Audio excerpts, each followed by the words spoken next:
맨, 한 학생이 이 친구와 함께 쇼핑몰을 갔을 때의 일입니다. 이 친구와 함께 햄버거도 먹고 즐거운 시간을 보내고 이곳을 나오려고 하는데 갑자기 저기에서 이런 말이 들려오는 겁니다.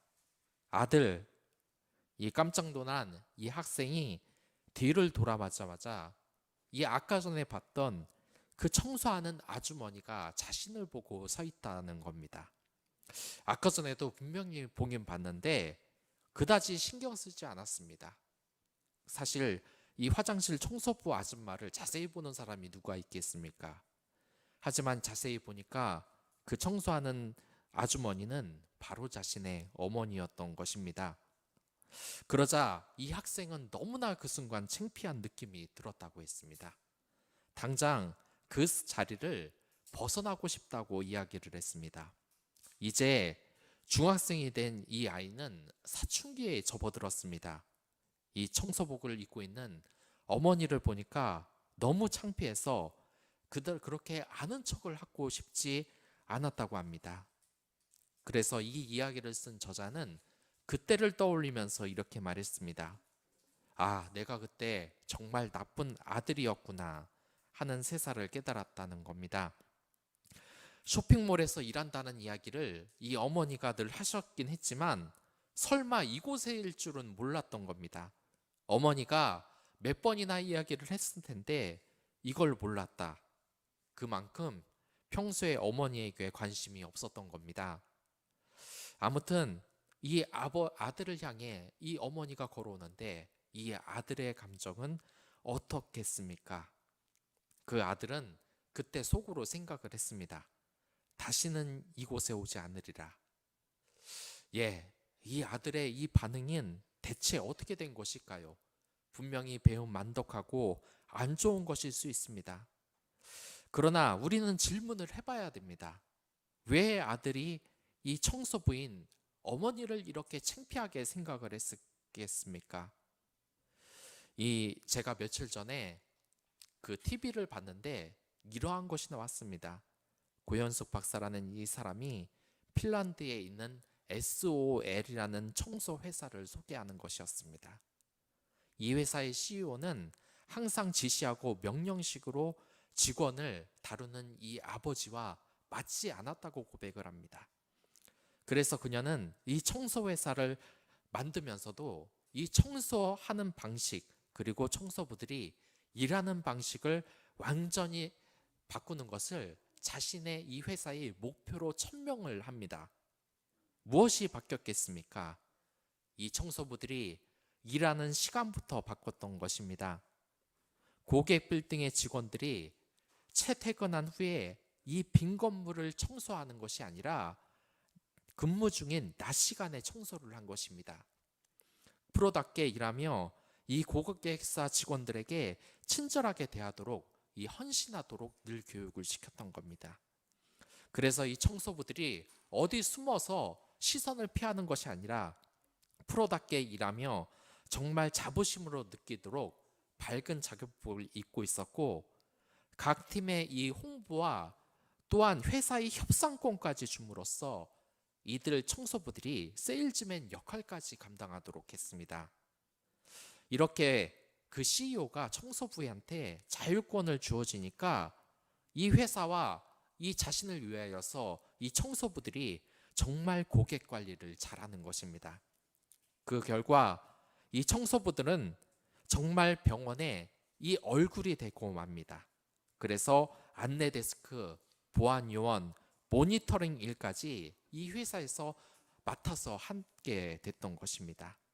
정말 이 회사의 그 청소부들은 자신의 회사를 대표하는 이 얼굴로서 웃으면서 이야기를 하는 것입니다. 그런데 여러분들, 우리의 현실은 어떻습니까? 이 청년이 어렸을 때 이 어머니를 피했다는 것, 대체 이런 경험이 왜 있었겠습니까? 우리나라 청소부들이, 특히 화장실 청소부들은 대체로 언제 일하는지 아십니까? 대부분 새벽에 나와서 일을 합니다. 여러분들도 새벽 교대에 나오면 느끼실 수 있을 겁니다. 이 화장실 청소를 하려 나오는 사람들, 그리고 길거리를 청소하는 사람들 모두 사람이 안 다니는 새벽에 일을 합니다. 왜 그렇게 했습니까?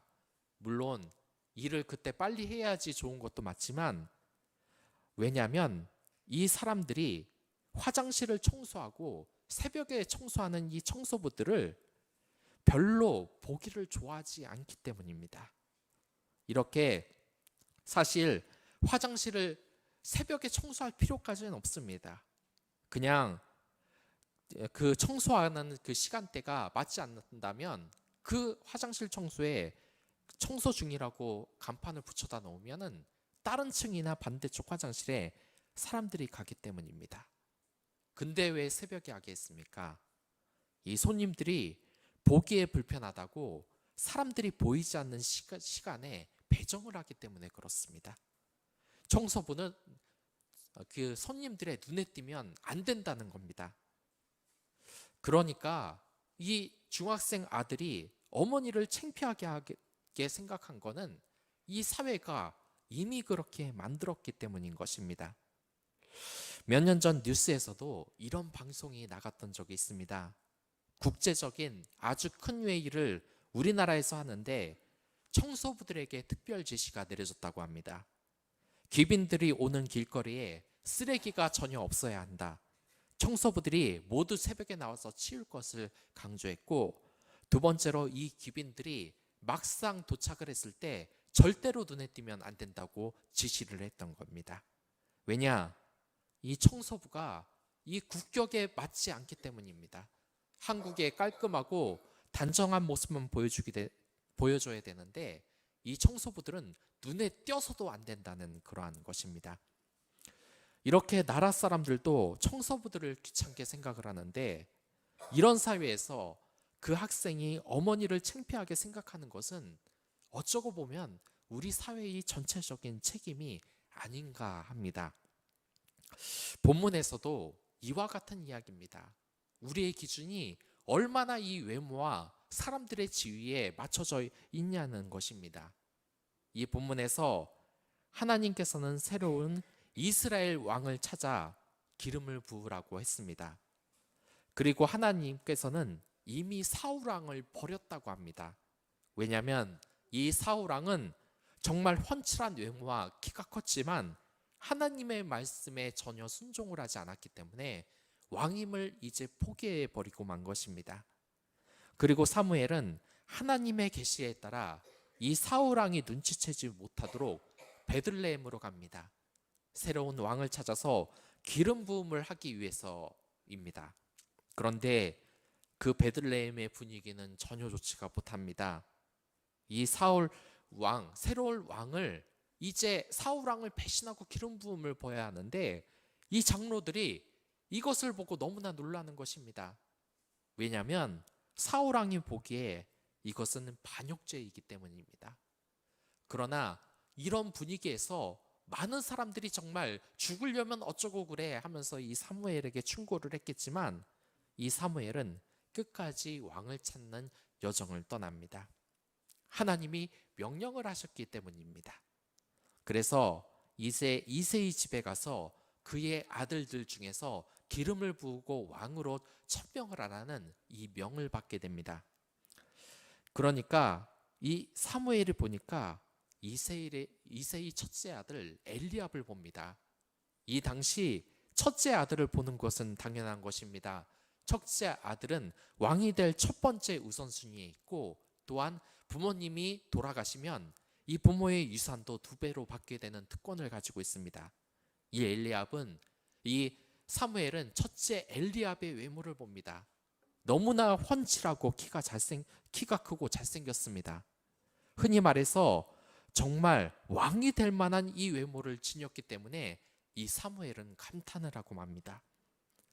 여러분들, 이 사무엘은 정말 중요한 위치에 있습니다. 하나님의 계시에 따라 새로운 왕을 뽑아야 되는 겁니다. 한마디로 사회 공동체의 지도자를 지금 뽑아야 하는 위치에 이 사무엘이 있는 것입니다. 여러분들이 사회의 지도자를 뽑아야 한다. 지금 그 위치에 있다. 여러 명의 후보가 있다. 여러분은 어떤 사람을 지도자로 왕으로 뽑겠습니까? 이제 면접관으로 여러분들에겐 책임이 있는 겁니다. 이 시험에 응시한 사람들 중에서 우리나라를 이끌 지도자를 내가 기름을 부고 지금 뽑아야 된다는 것입니다. 그 기준을 어떻게 세워야 하는 거냐 말입니다. 여러분들은 말을 잘하는 사람을 지도자로 뽑겠습니까? 아니면 학력이 좋은 사람을 뽑겠습니까? 아니면 사교성이 좋아서 인간적인 매력이 맞는 사람을 뽑겠습니까? 그래도 지도자인데 외모도 훤칠해야 되지 않겠습니까? 카리스마도 어느 정도 있어야 하지 않겠습니까? 제가 이 군대에 있었을 때 연병장에 모여서 행사를 하고 있었을 때입니다. 그때 이제 줄을 맞춰 서야 하는데, 그때 군대를 다녀온 분은 이 줄을 어떻게 맞추는지 다들 아실 겁니다. 군대에서 연병장에서 무슨 행사가 있다, 아니면 군대 퍼레이드를 한다, 가장 앞자리에 누가 서는지 아십니까? 가장 키가 큰 군인들이 섭니다. 그러니까 군대에서조차도 키가 크고 인물이 훤칠한 인물이 늘 앞에 서야 된다고 이렇게 강조를 하고 있는 것입니다. 그런데 그때 사단장님이 이런 말을 하시는 겁니다. 왜 병장이 가장 앞에 서 있지 않느냐? 키순으로 지금 맞췄던 거냐? 그러면 안 된다. 군대에서는 키가 크든 작든 모두 소중한 인원들이다. 병장들이 가장 대우를 받아야 하니까 병장들을 제일 앞에 세워라. 이런 말을 하는 것입니다. 근데 이게 별거 아닌데도 의외로 감동적이었습니다. 제가 그때 병장이었는데 남자로서 그렇게 큰 키가 아니라서 가장 뒤에 있었는데, 그래도 병장이라고 가장 예우를 받아야 하는 계급이라고 가장 앞에 세워주니까 이게 감동이 되는 것입니다. 물론 우리 사회가 이 키에 의해서, 외모에 의해서, 겉으로 드러나는 학력에 의해서 지도자를 뽑고 앞에 줄을 세우는 것이 사실이지만, 그때의 경험이 정말 저에겐 소중했습니다. 하지만 이 본문의 사무엘은 어떻게 했겠습니까? 첫째 아들, 이 이새의 아들 엘리압을 보니까 정말 마음에 들었습니다. 과연 이 사울왕 다음에 이스라엘을 이끌 왕이 될 만한 훤칠한 외모가 정말 마음에 들었기 때문에, 이스라엘을 정말 이끌 만한 왕이 드디어 나왔구나, 이렇게 감탄을 한 것입니다. 왜 사무엘이 엘리압을 보고 이런 생각이 들었겠습니까? 딱 보고 나서 왕의 좌절이 자기의 눈에는 보였다고 생각을 했기 때문입니다. 일주일 전 뉴스에서 이런 사건이 보도된 적이 있습니다. 한 30대 남성이 유명 대학병원에서 의사 행세를 하면서 수백 명의 여성들에게 접근을 했습니다. 그리고 이 20명이 넘는 여성들과 교제를 하다가 경찰에 적발이 되고 말았습니다. 더욱 이 경악스러운 사실은 이 남성이 자녀까지 있는 유부남이었다는 사실입니다. 그러니까 이 남성은 의사 면허증과 신분증을 위조하고 하얀 가운을 입고 나와서 이 데이트를 했던 것입니다. 여러분들, 우리가 늘 그러지 않습니까? 이 여성들이 왜 속았겠습니까? 이 남자의 외모를 보고 속은 것입니다. 그 신분증과 흰 가운을 보고 속은 것입니다.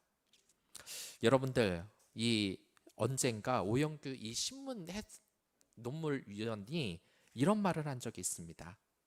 우리가 누군가를 마주쳤을 때 외모, 옷차림들을 눈으로 스캔해 그 사람의 직업이나 행동도 이렇게 지레짐작으로 하는 것이 너무나 많다는 겁니다. 면접장에서도 그렇고 사람을 볼 때도 그 사람의 첫인상을 겉모습을 보고 판단하는 경우가 대단히 많다는 겁니다. 물론 이렇게 된다면 이게 잘 맞을 때도 있지만 빗나가는 경우도 굉장히 많아서 이게 복불복이라는 겁니다. 그런데 만약 우리가 정말 중대한 의사결정, 정확한 판단을 내려야 할 때도 이렇게 어림짐작해서 겉모습만 받고 결정을 한다. 그러면 그에 대한 책임을 누가 져야 되겠습니까? 어림짐작을 통해 결정하는 것, 그것을 바로 전문 용어로 휴리스틱이라고 합니다. 이 휴리스탁은 발견하다, 찾아내다라는 뜻으로 우리말로 어림셈법, 주먹구구, 쉬운 발견법, 그러니까 즉흥적 추론으로 번역을 할 수 있는 것입니다. 휴리스틱, 문제 해결에 필요한 이 정보가 부족하고 심사숙고할 시간이 없을 때 우리의 과거의 경험, 기억, 상식 등을 말해서 한마디로 즉각 판단을 내리는 것, 한마디로 말해서 초계 위지를 하면서 사람들을 평가하고 뽑는 것입니다. 여러분들도 늘 그러한 말 많이 봤을 겁니다. 내가 사람 보는 눈이 있어. 내 촉은 정확해. 이렇게 말하는 사람들 말입니다. 휴리스틱이 바로 이러한 경우입니다. 정의하자면 사람들이 논리적 추론이나 정확한 객관적인 판단 능력을 적고서 사람을 평가하는 것을 말합니다. 우리가 정말 그렇지 않습니까? 정말 이 사람을 정확하게 평가를 해야 되겠지만 시간이 없고 그럴 때 이런 촉에 의하여서, 외모에 의하여서 그 사람의 어떤 배경 그런 것에 따라서 이 사람을 판단하는 것, 이것이 휴리스틱. 생각을 해보면 우리 일상생활 자체가 이 휴리스틱의 연속입니다. 그냥 하늘이 잔뜩 흐리면 우산을 들고 나가고 운전할 때는 늘 다니던 길로 가는 식, 우리의 판단 기준, 모든 것이 반사적으로 일어납니다. 모든 것을 조건 반사식으로 이야기를 합니다. 뭔가 선택을 하고 결정할 때마다 중요한 정보를 따지고 확인하기가 쉽지 않기 때문입니다. 그렇기 때문에 이러한 휴리스틱은 감이나 촉에 비유할 수가 있는 것입니다. 아까 전에 이야기로 돌아가겠습니다. 왜 수많은 여성들이 이 남성에게 속았겠습니까? 바로 이 휴리스틱 효과이기 때문입니다. 예전에 저는 이 면접관이 면접을 보자마자 정말 이 응시생을 그냥 그 자리에서 떨어뜨리는 것을 본 적이 있습니다. 그래서 질문을 했습니다. 왜 떨어뜨렸냐고. 그러니까 이 면접관이 그러는 겁니다. 딱 보면 안다는 겁니다. 회사에 열심히 일할 타입이 아니라 그냥 스쳐 지나가려고 온 거라고, 경력 쌓으러 온 거라고. 그것을 바로 알아봤다는 겁니다. 저는 그때 이 면접관이 참 대단하다고 생각을 했습니다. 감탄을 했습니다. 그러나 이러한 것을 정말 우리 중요한 결정에서 다 적용을 하면 안 된다는 것입니다. 이렇게 모든 생각을 우리의 휴리스틱, 감하고 외모에 치중을 한다면 정말 큰 부작용이 따릅니다. 여러분들 세상에 성공한 이 작가나 감독, 예술가, 연예인들을 한번 보십시오. 대부분 이들에게 성공 시나리오 물어보면 뭐라고 하시는지 아십니까? 시나리오 공모전 오디션에서 수백 번을 떨어졌다고 합니다. 그 많은 면접에서 심사위원 앞에 섰는데 대부분 형편없다고 딴 일을 알아보라고 호평을 들었던 사람들입니다. 이러한 사람들이 누구냐? 에디슨, 베토벤, 스티븐 스필버그, 실베스타 스텔론, 이런 사람들이 셀 수도 없이 많다는 겁니다. 여러분들, 우리가 정말 한 사람을 중요하게 뽑는 그 자리에 있다면 그 사람을 잠시 잠깐의 면접만으로는 절대로 알 수 없는 것입니다. 우리는 이러한 휴리스틱을 절대로 신뢰해서는 안 되는 것입니다. 지금 사무엘이 실수하고 있는 부분이 이것입니다. 휴리스틱의 잘못된 점을 믿고 훤칠한 외모만 보고 지금 첫째 아들 엘리압을 왕이 될 제목으로 지금 지목을 해버리고 만 것입니다. 영화에서도 유행어가 탄생하지 않았습니까? 내가 왕이 될 상인가? 근데 이게 얼마나 어리석은 질문입니까? 그 사람의 내면은 조금도 보지 않고 그 사람의 단순한 얼굴 관상만 보고 그 사람이 왕이 될 자격을 알아본다니 말입니까? 사무엘이 얼마나 사람 보는 눈이 없는지는 나중에 17장에 또 나옵니다. 사무엘은 이 엘리압을 왕이 될 인물으로 평가했습니다. 하지만 엘리압은 이 사건 이후로 하나님의 계시로 인해 이 골리앗과 싸우기 위해 나서는 다윗의 이야기가 펼쳐집니다. 그때 가장 많이 이 골리앗을 얕봤던 인물이 누구인지 아십니까? 바로 이 다윗의 형 첫째 아들 엘리압이 얕봤습니다. 엘리압은 이 막내 도생이 하나님의 위에 따라서 싸우려고 결심한 이 용기 있는 선택을 믿지 못하고 그를 보고 막내 동성이라고 깔보면서 네가 지금 싸움 구경을 하러 여기 왔냐? 당장에 돌아서라고 야단을 쳤습니다. 뭐겠습니까? 이 엘리압은 영적으로 얼마나 지금 둔감한지 지금 다윗을 통해 말하고 있는 것입니다. 하나님의 뜻도 제대로 파악하지 못하는 이스라엘 왕이 될 사람이 아니었던 것입니다. 이렇게 사무엘이 엘리압을 높게 평가할 때 하나님께서는 본문의 말씀을 하십니다. 여호와께서 사무엘에게 이르시되 그의 용모와 키를 보지 말라. 내가 이미 그를 버렸노라. 내가 보는 것은 사람과 같지 아니하니 사람은 외모를 보거니와 나 여호와는 중심을 보느니라 하시더라. 사무엘이 본 외모는 대체 뭐고 하나님이 본 이 중심은 대체 뭐겠습니까? 이 휴리스틱과 반대되는 개념이 있습니다. 그것이 뭐냐면 바로 알고리즘입니다. 알고리즘은 이 수학의 연산, 컴퓨터 프로그램과 같은 논리적인 추론을 가르칩니다. 휴리스틱이 아날로그이고 소땅 같은 것이라면 이 알고리즘은 디지털이고 수학 공식과 같은 것입니다. 철저한 계산에 위한 것입니다. 우리는 지금 하나님의 메타버스 플랫폼에 대해서 이야기를 하고 있습니다. 그렇다면 하나님의 메타버스는 휴리스틱의 원리로 돌아가겠습니까? 아니면 알고리즘으로 돌아가겠습니까? 하나님의 메타버스는 하나님의 알고리즘으로 돌아가는 것입니다. 인간적인 편견인 휴리스틱으로 대강 짐작하여 넘어가는 것이 아닌 것입니다. 다윗이 사무엘에게 정말 이 기름을 받자마자 성령이 그에게 임했습니다. 왜 임했겠습니까? 그가 이스라엘의 영적, 정치적 지도자가 될 자격이 하나님이 있다는 것을 아시고 성령을 부어주셨던 것입니다. 그러나 하나님은 아셨던 겁니다. 이 엘리압이 어떨지 다윗의 그 미래에 그 시간 자체를 다 아는 것입니다. 하나님은 우리보다 고차원에 있습니다. 그래서 그 사람을 본다. 그 사람의 과거와 미래 모습까지 다 아는 겁니다. 엘리압이 지금 잘생긴 이 외모를 봤던 이 사무엘은 잘못 판단했지만 하나님은 이 사람의 비전까지 시간을 관통하여 다 본 것입니다. 앞으로 이스라엘 왕은 그 왕이 되기 위하여서 엄청난 시련을 견뎌내야만 합니다. 이 하나님께서는 다윗이 이러한 시련과 유혹에도 굳건히 견딜 그 미래의 모습까지 철저히 알고리즘으로 다 계산을 한 것입니다. 여러분들, 우리가 정말 그리스도인이라면 하나님같이 외모가 아니라 진정한 이 중심을 볼 줄 알아야 되는 것입니다. 하나님의 이 알고리즘을 우리가 이해해야 된다는 것입니다. 우리가 그렇다면 이 외모가 아니라 중심을 보려면 어떻게 해야 되겠습니까?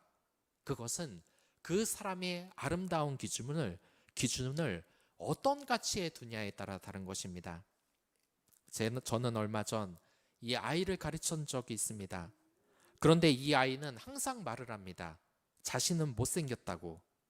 그런데 제가 보기엔 이 아이가 전혀 그렇지 않았습니다. 선생님들도 마찬가지입니다. 실제로 귀여운 외모를 가지고 있었고 저런 딸을 가졌으면 좋겠다는 선생님들도 많았습니다. 하지만 자기가 못생겼다는 말을 정말 자주 하고 비하하는 말을 정말 자주 했습니다. 그래서 이 아이를 보고 너는 정말 예쁘다, 사랑스러운 하나님의 자녀다라고 해도 자꾸 못생겼다고 자기를 비하하는 것입니다. 여러분들이라면 이 아이에게 어떤 말을 해주시겠습니까? 이 아이가 못생긴 아이도 아닌데 정말 사랑스러운 아이인데 자꾸 자신을 비하하면 말입니다. 그렇다면 여러분들 근본적인 질문을 해봐야 됩니다. 아름다움이 대체 뭔지 말입니다. 우리는 아름다움을 위하여서 사람들은 많은 일을 합니다. 날마다 운동을 하고 겉을 꾸미기도 하고 늙게 보이지 않기 위해 노력을 합니다. 여러분들, 그렇다면 아름다움은 뭐겠습니까? 늙지 않는 게 아름다움입니까? 그렇다면 여러분들, 우리가 정말 이 늙지 않게 노력을 하고 있는데 이 세상이 더 아름다워졌습니까? 정말 요즘 보십시오. 30대, 40대, 50대 되는 여자나 남성을 한번 보십시오. 요즘은 다 20대처럼 보입니다. 정말 외모를 가꾸면서 아가씨 또한 멋진 오빠로 보이는 사람이 정말 많아졌지만 우리 사회가 그렇게 더 정의로워졌습니까? 더 아름다워졌습니까? 그렇지 않다는 겁니다. 우리가 겉만 가꾸어서는 이 아름다움을 정말 유지할 수 없다는 것은 이 사회의 경험을 통해서 얼마든지 알 수 있습니다. 그렇기 때문에 어떤 사람은 이 아름다움을 겉으로 드러나는 게 아니라고 합니다. 그런데 우리는 정말 이 아름다움이 뭔지 착각을 하면서 살고 있습니다. 아름다움을 아름답기 위해서 그렇게 평생을 노력을 하는데 정작 아름다움이 뭐냐고 물어보면은 그 의미를 정확하게 아는 것이 아니라 그냥 느낌으로만 아는 것입니다. 그렇다면 정말 이 아름다움이 무엇이겠습니까? 이 외모가 무엇이겠습니까? 실제로 이 아름다움의 기준은 제각각입니다. 제 눈의 안경이기 때문입니다. 그렇기 때문에 이 아름다움의 기준도 수없이 파생이 됩니다. 그렇기 때문에 정의도 수없이 많습니다. 그렇다면 이 아름다움이 무기라는 말은 또 뭘까요? 아름다움이 뭔지 알아야 무기인지를 알 거 아닙니까? 아름다움이라는 것은 한마디로 말하면 보기에 좋은 것입니다. 보고 싶은 것이라고 할 수 있습니다. 내가 지금 보고 있는 것이 아름다움이라는 것입니다. 달리 말하면 아름다움의 가치를 지니는 것이 아름답다는 것입니다. 여러분들, 그런 의미에서 우리말 아름답다가 무슨 뜻인지 아십니까? 여기에서 아름답다에서는 여기서는 개인적인 의미가 있습니다. 여기에서 아름이라는 것은 나를 뜻합니다. 그리고 아름답다는 것은 나답다를 뜻하는 것입니다. 나다운 것이 아름답다운 뜻이는 것입니다.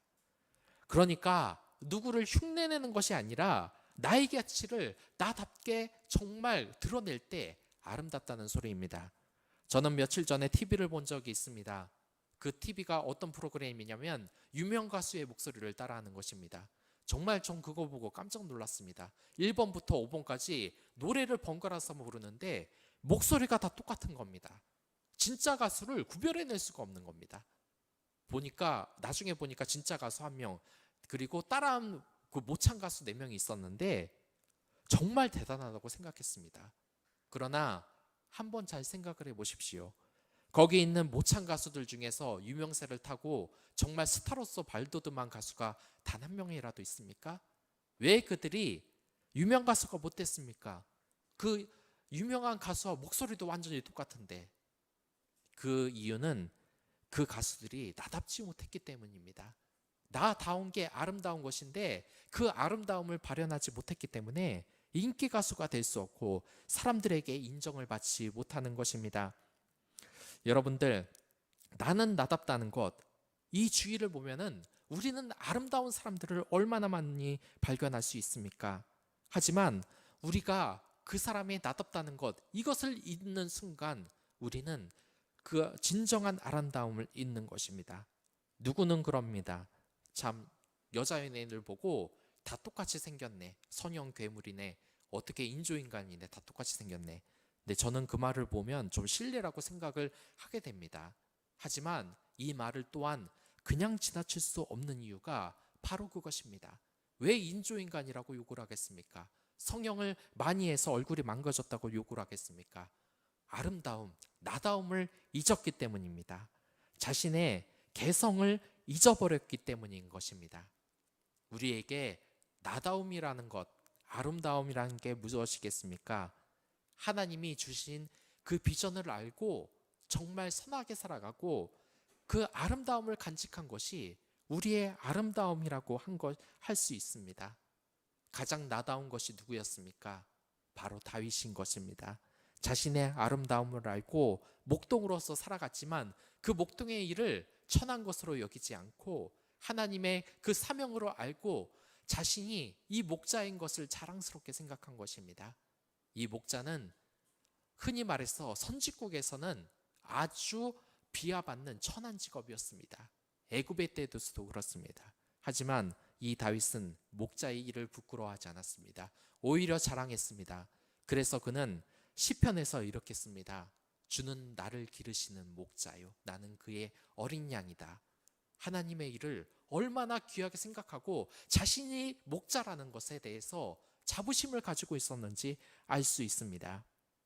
우리는 이렇게 나다움을 찾을 때 하나님이 정말 그 중심을 보고 아름답다고 이야기를 할 수 있는 것입니다. 앞서 이야기로 돌아가서 그 쇼핑몰에서 어머니와 마주쳤던 그 이야기를 해보겠습니다. 이 어머니는 그 청소부인 어머니를 부끄러워하는 아들 앞에 섰습니다. 그리고 돈에서 호주머니에서 무엇인가를 꺼냈습니다. 그리고 10,000원짜리 5장을 주어주며 친구들하고 떡볶이라도 사 먹으면서 돈을 주셨던 겁니다. 이 주위의 친구들은 이 어머니를 보며 너무나 고맙다고, 어머니 최고라고 밝게 인사를 했습니다. 그리고 용돈까지 주자 이 나중에 나와서 하더니만, 야, 너희 어머니 정말 예쁘시고 이렇게 돈도 주시다니 너무나 좋으시다. 나중에 이 쇼핑몰 와서 어머니한테 또 인사드리자라고 말을 하는 것입니다. 이 친구는 좀 위에였습니다. 나는 내 어머니가 창피하다고 숨어들었는데 친구들은 오히려 이 어머니를 조금 더 창피하게 생각하지 않고 정말 좋은 어머니로 고마움을 느꼈다고 말하는 것입니다. 그래서 이 저자는 그때 그렇게 말합니다. 내 친구들은 어머니의 그 중심을 볼 줄 알았는데 나는 단지 어머니의 그 외모만 보고 창피하게 숨어들었다는 그 자신이 너무나 잘못됐다는 생각에 어머니께 참 미안하다는 생각이 들었다고 했습니다. 여러분들, 남에게 보여지는 이러한 것이 나를 얼마나 불행하게 합니까? 저는 주위에서 결혼 적령기의 이 청년들이 이야기를 많이 듣습니다. 가장 안타까운 경우가 무엇입니까? 사람의 겉모습만 보고 자신의 동반자를 선택하면서 후회하는 사람들입니다. 상대방의 외모나 재력만 보고 판단을 하다가 행복하지 못하는 것입니다. 그러니까 저도 이런 모습이 있었습니다. 옛날 제가 24살 때의 일입니다. 그때 동생과 함께 이 서울에서 대학교 다니기 위해서 자취를 했는데 가을쯤의 일이었습니다. 그때 제 동생과 저는 이 같은 학교를 다녔는데 수원과에서 서울까지 이동하기가 너무나 힘이 들었습니다. 그래서 이 대학생들이 이 자취를 했는데 무슨 돈이 있겠습니까? 돈 하나를 아껴야 됐습니다. 그런데 이 얼마나 돈이 없었냐면 우산 살 돈도 없었습니다. 근데 또 저나 제 동생이나 우산을 그렇게 자주 잊어버렸습니다. 그러니까 이 우산 살 돈도 없는 겁니다. 그런데 어느 날 어머니께서 이 서울의 자취방에 오셨습니다. 그때 우산이 없는 것을 알고 저에게 우산을 딱 주시는 겁니다. 보니까 이 깜장 우산에 굉장히 세련돼 보이는 것이었습니다. 그래서 이 고급스러운 이 블랙 우산을 나중에 비가 오면 써야 되겠다 생각을 했습니다. 그리고 며칠이 지나자 이 비가 오는 겁니다. 그래서 이 우산을 보고서 고급스러워 보이니까 딱 피고 이렇게 가는데, 근데 우산을 쓰고 가는데 뭔가 좀 이상한 게 보이는 겁니다. 그래서 이게 뭔가 하고 이 우산의 겉모습을 봤습니다. 그러니까 그 멋있는 우산에 이렇게 써 있는 겁니다. 축 돌잔치. 그러니까 이걸 보니까 제 얼굴이 달아오르는 겁니다. 이 20대 대학생, 그 멋을 버리는 이 20대 대학생들에게 축 돌잔치라는 이 우산 쓰고 이 대학교 들어갈 이 그런 게 전혀 생각이 안 드는 겁니다. 도저히 못 쓰겠다는 겁니다. 그래서 그냥 비 맞으면서 학교로 뛰어갔습니다. 나중에 어머니에게도 말했습니다. 왜 우산을 주면 이 돌잔치라고 써있는 이런 우산을 주냐고, 좀 괜찮은 우산을 주지. 근데 어머니께서는 아무렇지도 않게 이게 뭐 어떠냐고 하시는 겁니다. 근데 그 당시에는 제가 정말 어머니가 원망스러웠는데 나중에 어머니가 맞는 것입니다. 우산에 돌잔치라고 써 있으면 좀 어떻습니까? 왜 그 우산 하나로 제 가치가 떨어집니까? 단지 그때는 제가 민감한 20대라서 자존감이 많이 떨어졌던 것 같습니다. 남의 시선을 많이 의식했던 것 같습니다. 하지만 여러분, 저나 여러분이나 아직도 우리에게 이런 모습이 없는지는 확인해 봐야 되는 것입니다. 아이들이 메이크업병에 걸렸다 그러면 뭐라 그럽니까? 어머니는 유행을 모른다, 우리의 마음을 모른다 그러면서 등골 브레이커라고 3, 40만 원 하는 그러한 겨울 외투 그런 거 사달라고 하지 않습니까? 우리가 보면 얼마나 어리석습니까? 상대방의 친구에게 무시받기 싫다고 그러한 비싼 옷을 등골을 부서지게 만드는 그러한 옷만 주장하는 것 말입니다. 그러한 옷을 입는다고 그들의 가치가 올라갑니까? 그들이 가지고 있는 그 귀여운 얼굴과 그 순진한 그 모습, 미소, 그러한 것이 그들의 가치를 만들어주는 것이 아니겠습니까? 하나님의 메타버스가 우리가 어떤 것인지를 생각해 봐야 된다는 것입니다. 그것은 우리보다 차원이 높은 것이 분명한 것입니다. 그리고 4차원 세계가 공존하는 것입니다. 4차원 세계란 무엇이냐? 현재의 우리 모습이 아니라 과거와 미래의 모습까지 다들 공존을 하는 것입니다. 기억하시기 바랍니다. 하나님은 여러분들의 지금 당장 보이는 이 모습만 보지 않으십니다. 과거의 현재, 미래까지 다 관통해서 보시고 여러분들의 속마음이 얼마나 하나님 사랑과 이웃 사랑으로 채워져 있는지도 다 보시는 겁니다.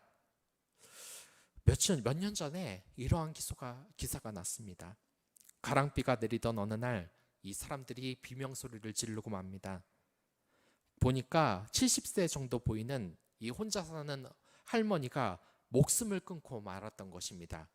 그러니까 경찰은 원인 조사를 해야 되지 않겠습니까?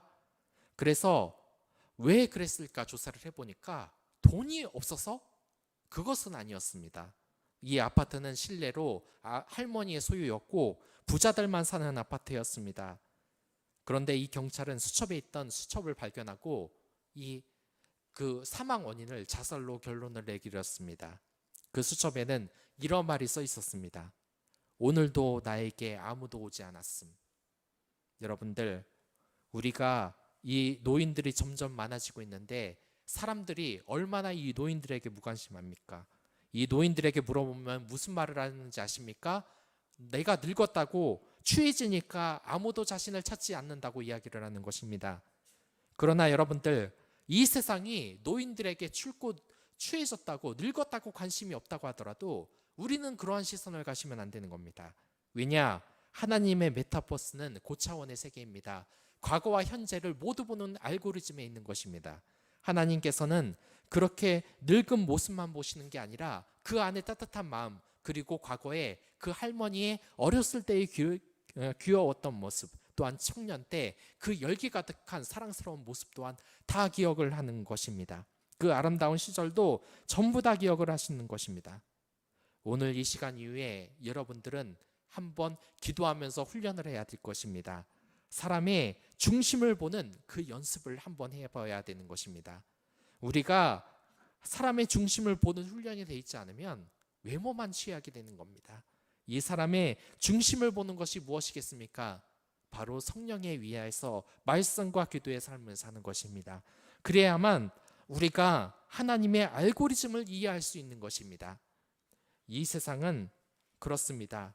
겉모습만 봅니다. 하지만 하나님의 눈은 언제나 모두가 소중한 가치가 있는다는 것, 아름답다, 그 나답다는 가치를 보는 것입니다.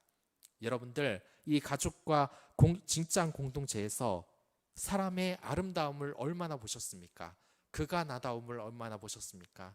단순히 그가 나와 성격이 다르게 내성적이라고, 나와 다르게 공부를 못한다고, 나와 다르게 외모가 초라하다고 얕보진 않았습니까? 이 시간부터 하나님의 시선으로 보시기 바랍니다. 나답다는 진정한 아름다움, 그 사람이 하나님에 의해 어떻게 만들어졌는지 그 아름다움을 보시기 바랍니다. 그 알고리즘을 볼 때 우리 사회는 좀 더 밝아질 것입니다. 좀 더 여러분들이 이웃사랑을 위하여서 그들을 사랑스럽게 볼 수 있는 것입니다. 이 교회가 정말 외모만을 취하지 않고 아름다움을 볼 수 있기 바랍니다. 여러분들의 소중한 옆사람을 한번 모시기 바랍니다. 그 사람의 알고리즘, 아름다움, 나다움을 발견하는 여러분들이 됐으면 좋겠습니다. 그럼 다 같이 기도하도록 하겠습니다. 하나님 아버지 감사합니다. 오늘 이 시간